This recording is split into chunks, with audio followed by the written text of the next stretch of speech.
Assalamualaikum warahmatullahi wabarakatuh. Selamat datang kembali di channel saya, Nur Hamzah Tabing. Kali ini kita akan membahas tentang latihan soal dan jawaban penilaian harian untuk tema 8 subtema 1 kelas 6 sekolah dasar. Mudah-mudahan video ini bisa membantu anak-anak sekalian dalam menghadapi penilaian harian ke depannya. Selamat belajar dan tetap semangat. Baik, kita mulai untuk pembahasan soal mata pelajaran PPKN. Soal yang pertama, mendapatkan udara bersih dari lingkungan alam merupakan contoh dari titik-titik. A. Hak terhadap lingkungan. B. Kewajiban terhadap lingkungan. C. Keinginan terhadap lingkungan. Dan D. Keuntungan terhadap lingkungan. Jawaban yang benar adalah A, yaitu mendapatkan udara bersih dari lingkungan alam merupakan contoh dari hak terhadap lingkungan. Selanjutnya soal yang kedua untuk mata pelajaran PPKN. Perhatikan pernyataan berikut ini. 1. Membuang sampah pada tempatnya. 2. Melakukan kerja bakti membersihkan selokan. 3. Membuang sampah di sungai. 4. Menjaga ekosistem. Pernyataan yang termasuk sikap menjaga lingkungan adalah A. 1, 2, dan 3. B. 1, 3, dan 4. C. 1, 2, dan 4. Dan D. 2, 3, dan 4. Jawaban yang benar untuk soal ini adalah C. Pernyataan 1, 2, dan 4, yaitu pernyataan yang berbunyi membuang sampah pada tempatnya, melakukan kerja bakti membersihkan selokan, dan menjaga ekosistem. Karena ini merupakan pernyataan yang termasuk sikap menjaga lingkungan. Berikutnya soal yang ketiga. Menyiram tanaman di halaman rumah merupakan contoh kewajiban menjaga lingkungan titik-titik. A. Sekolah. B. Masyarakat. C. Bangsa dan negara. D. Keluarga. Jawaban yang benar adalah D, yaitu merupakan contoh kewajiban menjaga lingkungan keluarga. Berikutnya soal yang keempat. Setiap orang berhak memanfaatkan sumber daya alam untuk kebutuhan sehari-hari. Tindakan yang tidak mencerminkan pemanfaatan sumber daya alam secara bertanggung jawab adalah A. Mengairi sawah. B. Memetik sayur di kebun. C. Menggunakan air dengan bijak. Dan D. Menebang pohon secara liar. Jawaban yang benar adalah D, yaitu menebang pohon secara liar. Karena ini bukan merupakan tindakan yang mencerminkan pemanfaatan sumber daya alam secara bertanggung jawab. Baik, kita lanjutkan untuk soal yang kelima untuk mata pelajaran PPKN. Salah satu dampak seseorang yang tidak melakukan kewajiban yang menjadi tanggung jawabnya adalah A. Keamanan lingkungan terjaga. B. Mendorong terciptanya kegiatan kemasyarakatan. C. Mendorong terciptanya situasi yang aman, nyaman, dan tentram. D. Akan ada hak orang lain yang tidak terpenuhi dengan baik. Jawaban yang benar adalah D, yaitu jika seseorang tidak melaksanakan kewajiban yang menjadi tanggung jawabnya, akan berdampak adanya hak orang lain yang tidak terpenuhi dengan baik. Baik, kita lanjutkan untuk soal mata pelajaran bahasa Indonesia. Soal yang pertama. Perhatikan kalimat berikut. Fenomena naiknya harga cabai membuat kalangan ibu rumah tangga mengeluh. Fenomena alam di Aceh sangat tragis dan menyebabkan banyak korban jiwa. Arti kata dari fenomena adalah A. Hal-hal yang hanya bisa disaksikan oleh orang-orang tertentu. B. Peristiwa-peristiwa yang belum tentu kebenarannya. C. Peristiwa-peristiwa yang tidak dapat dijelaskan secara ilmiah. Dan D. Hal-hal yang dapat disaksikan dengan panca indera dan dapat diterangkan serta dinilai secara ilmiah. Jawaban yang benar adalah D, yaitu bahwa arti dari kata fenomena adalah hal-hal yang dapat disaksikan dengan panca indera dan dapat diterangkan serta dinilai secara ilmiah. Berikutnya soal yang kedua. Karangan yang dibuat berdasarkan fakta, realita, atau peristiwa yang benar-benar terjadi disebut karangan titik-titik. A. Fiksi, B. non-fiksi, C. Karya ilmiah, dan D. Laporan. Jawaban yang benar adalah B. Karangan yang dibuat berdasarkan fakta, realita, atau peristiwa yang benar-benar terjadi disebut karangan non-fiksi. Selanjutnya soal yang ketiga untuk mata pelajaran bahasa Indonesia. Orang yang bertugas meliput berita di lapangan dan melaporkannya kepada publik disebut titik-titik. A. Reporter, B. Pegawai, C. Artis, dan D. Sutradara. Jawaban yang benar adalah A. Bahwa orang yang bertugas meliput berita disebut dengan reporter. Berikutnya soal yang keempat. Perhatikan paragraf berikut. Sumber daya alam adalah segala yang berasal dari alam yang dapat digunakan untuk memenuhi kebutuhan hidup manusia. Sumber daya alam terdiri dari sumber daya alam hayati dan sumber daya alam non-hayati. Sumber daya alam hayati adalah sumber daya alam yang berasal dari makhluk hidup atau berhubungan dengan makhluk hidup. Sementara itu, sumber daya alam non-hayati adalah sumber daya alam yang berasal dari selain makhluk hidup.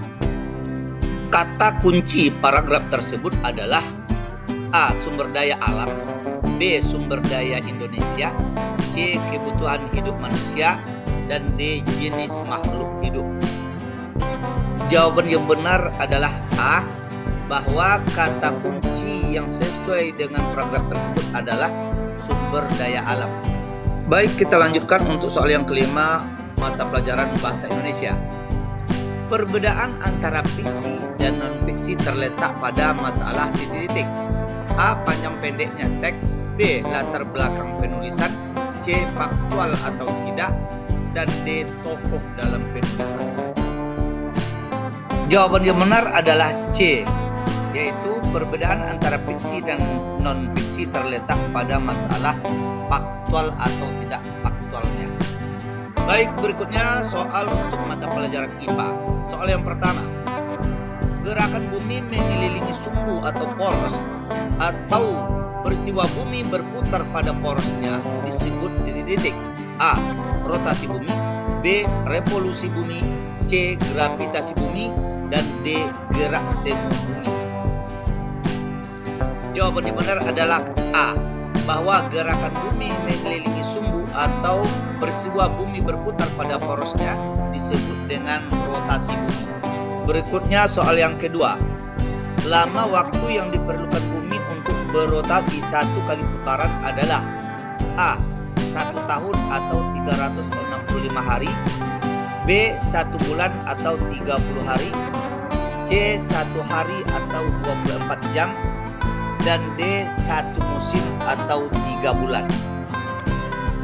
Jawaban yang benar adalah C, yaitu lama waktu yang diperlukan bumi untuk berotasi satu kali putaran atau yang disebut dengan kala rotasi bumi adalah 1 hari atau 24 jam. Berikutnya soal yang ketiga. Di Pulau Sulawesi dan sekitarnya termasuk waktu Indonesia bagian titik-titik. A. Timur, B. Barat, C. Tengah, dan D. Tenggara. Jawabannya adalah C, yaitu termasuk waktu Indonesia bagian tengah. Kita lanjutkan untuk soal yang keempat. Garis lintang dibedakan menjadi 2, yaitu lintang utara atau LU dan lintang selatan atau LS. Garis lintang itu digunakan sebagai pedoman untuk titik-titik. A. Pembagian wilayah waktu, B. Pembagian wilayah iklim, C. Pembagian wilayah barat, dan D. Pembagian wilayah timur.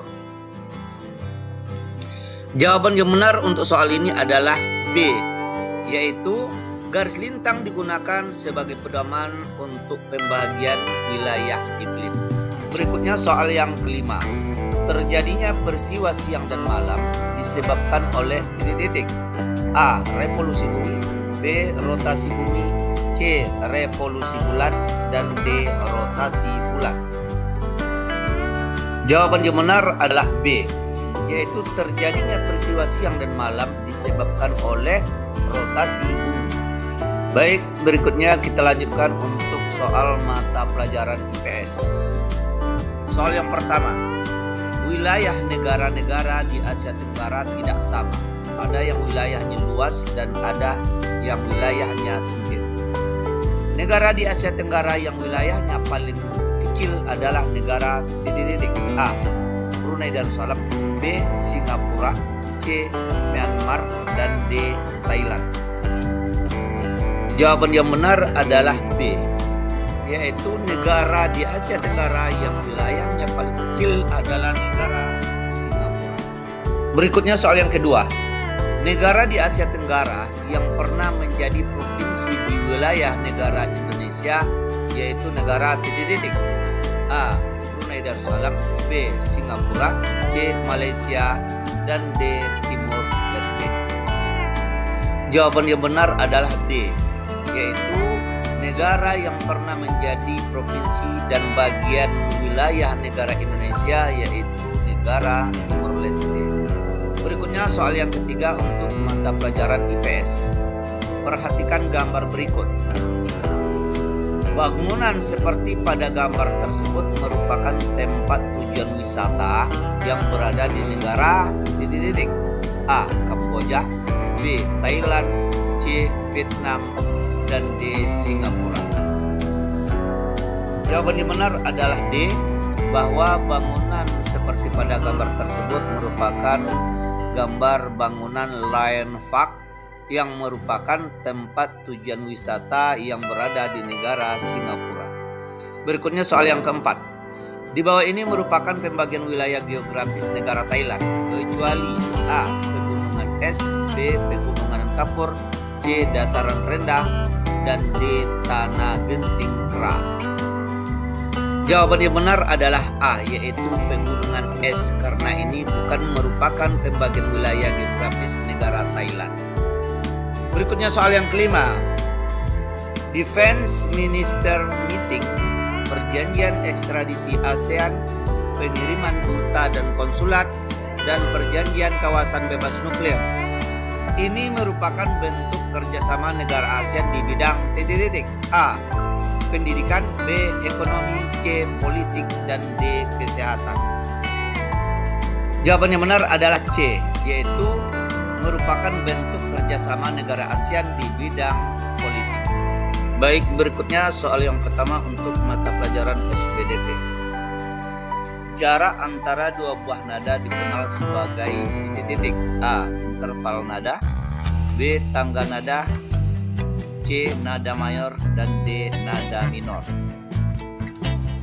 Jawaban yang benar untuk soal ini adalah A, yaitu jarak antara dua buah nada dikenal sebagai interval nada.